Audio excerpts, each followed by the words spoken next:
Doctor का कत्ल इसीलिए हुआ था कि उनके विचारों का कोई कत्ल करना चाहता था। और डॉक्टर नरेंद्र दाभोलकर के कत्ल के बाद अगर इमीडिएटली ये जो लोग है, ये जो गुट है, वो सामने आ जाता तो बाकी के लोगों के कत्ल शायद रोके जा सकते थे।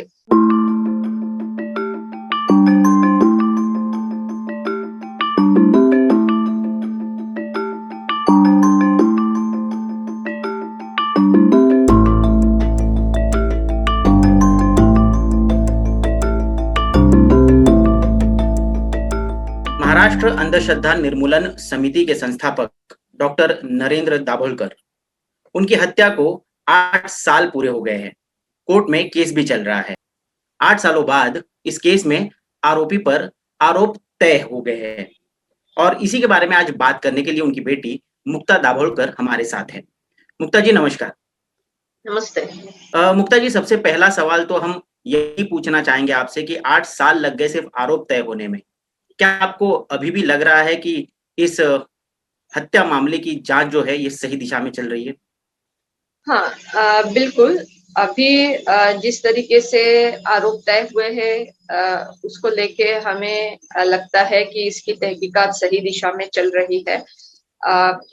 8 साल इसको लग गए और इन 8 सालों में डॉक्टर दाभोलकर की कत्ल के बाद हम सब जानते हैं कि इसी तरीके से, इसी मोडस ऑपरेंडी से और 3 कत्ल हो गए। कॉमरेड पानसरे का महाराष्ट्र में हुआ और कर्नाटक में प्रोफेसर कलबुर्गी और गौरी लंकेश पत्रकार जो रही थी उनका कत्ल हो गया। तो लगभग ये जो चारों कत्ल है उन सब में अभी इसी मकाम पे एक केस आया हुआ है कि कुछ लोगों को गिरफ्त में ले लिया गया है और तहकीकात एक जैसे यहाँ इस केस में चार्जेस फ्रेम हो गए हैं, आरोप निश्चित हो गए हैं, तो उसी लगभग उसके आजू बाजू ये बाकी के केस में भी चल रहा है। तो एक बात तो बिल्कुल सही है कि ये एक पूरा व्यापक दहशतवादी कट का हिस्सा है।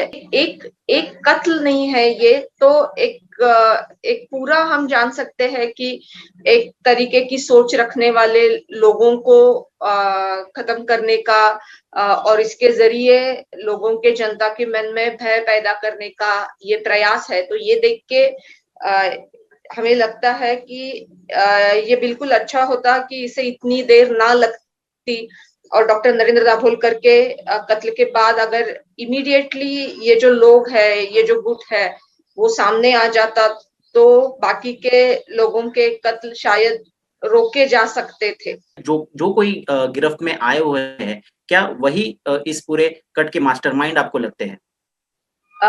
हमें ऐसे लगता है कि ये जो इतना व्यापक कट रहा है कि जिसमें 4 लोगों के 2 राज्यों में कत्ल हुए हैं। मैं आपसे बोलना चाहूंगी, कोई ना कोई इन लोगों को पनाह देने वाला है। जैसे बम्बई हाई कोर्ट में भी इस केस का मॉनिटरिंग करते हुए कई बार ऐसे न्यायमूर्ति ने बोला है कि जब ऐसी कत्ले होती है तो कोई ना कोई लगता है जो इसे पैसा दे, इसके लिए संगठन खड़ा करे, इनको पनाह दे। तो ये सब चीजें करने के लिए ये कोई ऐसे 2-4 लोग मिलके नहीं कर सकते इतने बड़े पैमाने पे। अभी अगर हम देखें तो जिसे मास्टरमाइंड करके बोला जाता है वो कोई मेरे ख्याल से 35 साल का एक इंजीनियर युवा है, पुणे से उसे गिरफ्तार किया था, अमोल काले उसका नाम है। तो ये हमें ही नहीं, सिर्फ ये कोर्ट को भी असंभव लगता है एक पैमाने पे। ये जो अलग अलग 4-5 इन्वेस्टिगेटिंग एजेंसियां इस पे काम कर रही है, इसमें से कोई भी इन्वेस्टिगेटिंग एजेंसी अब वहां तक नहीं पहुंची है। तो हमारा ये मांगना है कि सूत्रधार को पकड़ना बहुत जरूरी है। कहा जाता है कि justice delayed is justice denied. इन 8 सालों के प्रदीर्घ संघर्ष में मैं आपसे पर्सनली पूछना चाहूंगा कि क्या कुछ आपने खोया, क्या कुछ पाया? हमारी जो निजी जिंदगी थी या हमारी प्रोफेशनल जिंदगी थी, वो सब ये डॉक्टर दाभोलकर के कत्ल के बाद उसकी सब प्रायोरिटीज ही बदल गई। तो ये एक महाराष्ट्र अंधविश्वास उन्मूलन समिति एक बड़ा संगठन है। वो संगठन के हम कार्यकर्ता रह चुके हैं पहले से, मैं, मेरा भाई और बहुत सारे कार्यकर्ता है महाराष्ट्र में, बड़ा संगठन है। तो इनमें से बहुत सारे लोगों के बारे में मैं ये बात कर रही हूँ, ना ही सिर्फ मेरे खुद के बारे में। तो ये फर्क तो बहुत पड़ा है, क्योंकि ये सब एक और भी मानना हम सब लोगों का था कि आदमी मर सकता है, विचार नहीं मारे जा सकते।